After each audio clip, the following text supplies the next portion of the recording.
اعوذ باللہ من الشیطان الرجیم بسم اللہ الرحمن الرحیم۔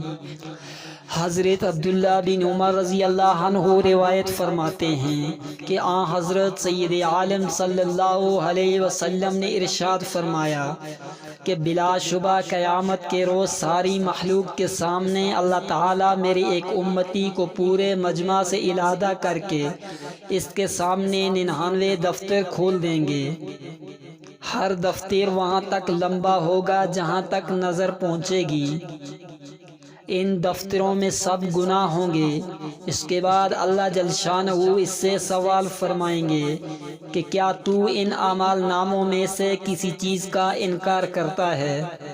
کیا میرے مقرر کردہ یعنی لکھنے والوں نے تجھ پر کوئی ظلم کیا ہے کہ کوئی گناہ کیے بغیر لکھ لیا ہو یا کرنے سے زیادہ گناہ درج کر دیے ہوں؟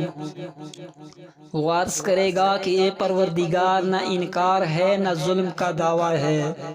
اس کے بعد اللہ جل شانہ سوال فرمائیں گے کہ کیا تیرے پاس ان بدعمالیوں کا کوئی عذر ہے؟ وہ عرض کرے گا کہ اے پروردگار، میرے پاس کوئی عذر نہیں۔ اس کے بعد ارشاد ربانی ہوگا کہ ہاں بے شک تیری ایک نیکی ہمارے پاس محفوظ ہے، وہ بھی تیرے سامنے آتی ہے۔ اس کے بعد ایک پرزہ نکالا جائے گا جس میں اشہد ان لا الہ الا اللہ و اشہد ان محمدا عبدہ و رسولہ درج ہوگا، اور اس بندہ سے فرمایا جائے گا کہ اپنے اعمال کا وزن ہوتا دیکھ لے۔ وہ بندہ عرض کرے گا کہ یا ربی، تولنا نہ تولنا برابر ہے۔ اللہ جل شانہ فرمائیں گے کہ یقین جان، تجھ پر آج ظلم نہ ہوگا، تولنا لازمی ہے۔ میری ہلاکت ظاہر ہے، کیونکہ ان دفتروں کی موجودگی میں اس پرزہ کی کیا حقیقت ہے۔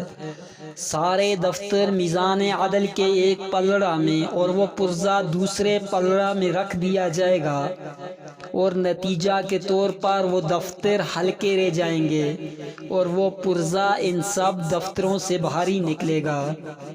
اس کے بعد سید عالم صلی اللہ علیہ وسلم نے فرمایا کہ بات اصل یہ ہے کہ اللہ کے نام کی موجودگی میں کوئی چیز وزنی نہ ہو سکے گی۔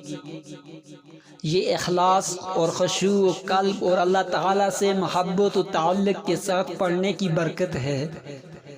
اللہ کا نام لینا بھی اسی وقت نیکی بنتا ہے جبکہ خلوص کے ساتھ پڑھا جائے۔